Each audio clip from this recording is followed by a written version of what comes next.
afoyo rini piner matin in my maro dilu in my maro la kwet TV in matin ni chalo la kwet TV watie la ibi college kan kono turo matiga tema ye turo me senior mane no luteno cho waganyera mage turo dile rome senior secondary schools gitika turo dilu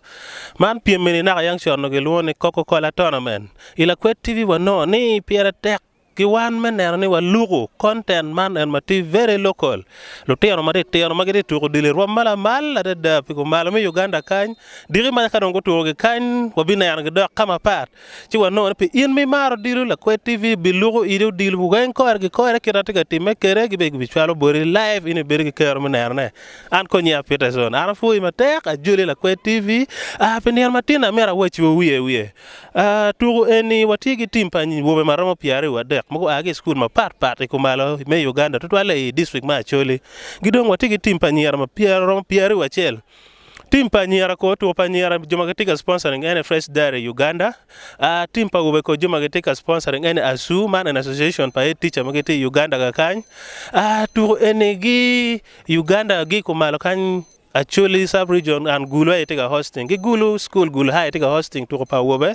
Gidong ber panyera secretariat school etega hosting to panyera. Gidong kumbe mo atiga loke team weng food gi porogiti to group stage. Magi go na ko kian gi latera. Kon go na kian gi dong ju mo ndok yeka gi chero last 16. Ma endega teme pia nyera gi pia ube weng kumbe dati la ibi college kama turu me ku diku tumo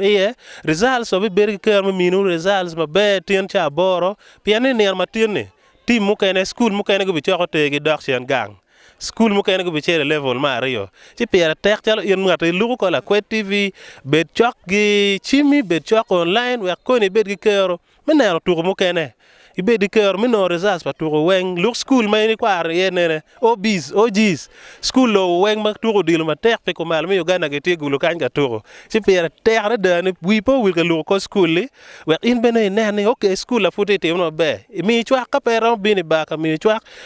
online